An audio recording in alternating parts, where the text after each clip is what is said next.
were great in this, and the film is fantastic. I mean, Hey, it really thanks. punched me in the face emotionally. Cool. So before I get into a lot of specific questions, I mentioned to a few people I was going to be talking to you, and someone sent me a question. I believe it says his name is Nick Stoller. Oh my God. He said he wanted to know if it was harder doing drama or acting against a turkey puppet voiced by Brian Possum. Oh man. Well, you know, I think it's got to be the turkey puppet. It was really hard. You know, the hardest thing about comedy is not laughing. That for me has always been like the joy and pain of being surrounded by brilliant, brilliant people like Brian, Jonah Hill, Seth. Like, that's the biggest challenge, is not laughing with those guys.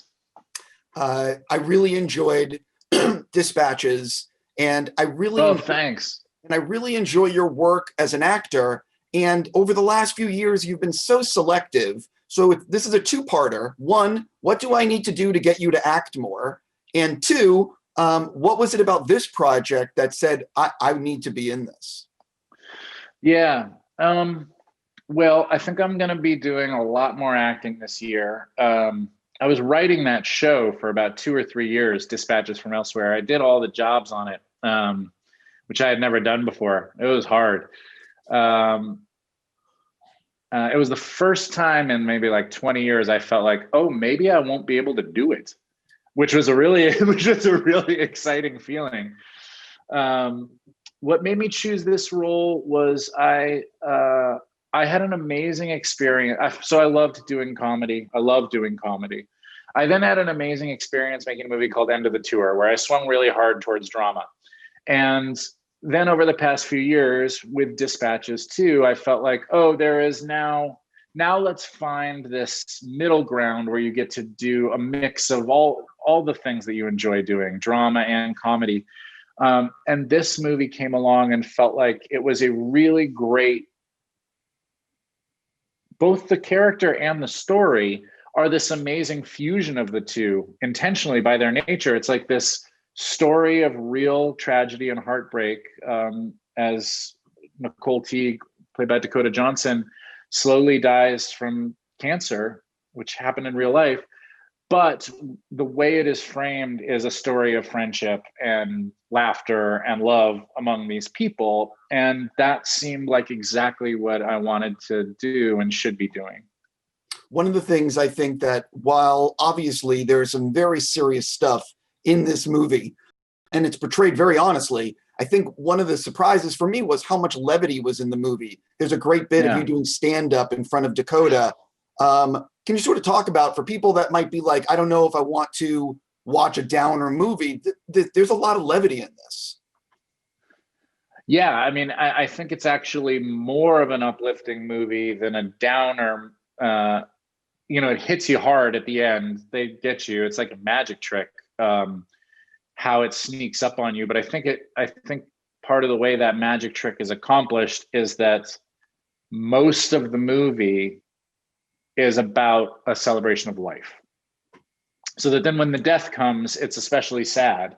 But I would say, I hadn't thought of it until now, I would say that that's actually probably what the movie is about. It's a celebration of life and friendship against the hardest circumstances. Something that is interesting about this is that you guys filmed in Fairbanks, I believe it's called. Yeah, Fairhope, yeah. I'm sorry. And obviously there are the people that this story happened to are standing there watching you work. And so I'm very curious, as an actor, what is that like? And did you find yourself really like just feeling a little bit more pressure because the family might be there watching you? I did not feel more pressure. People weren't just watching, some of them were in it. There are these scenes of great celebration as Nicole is kind of ticking off her bucket list, and the community is starting to rally around her. There's a scene where one of her last wishes is she wants to dance in this fountain and in the center of town.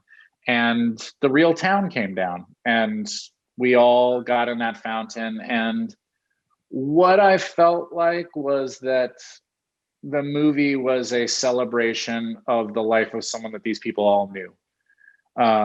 So I actually didn't feel pressure. I felt quite honored. Does that make sense? 100%.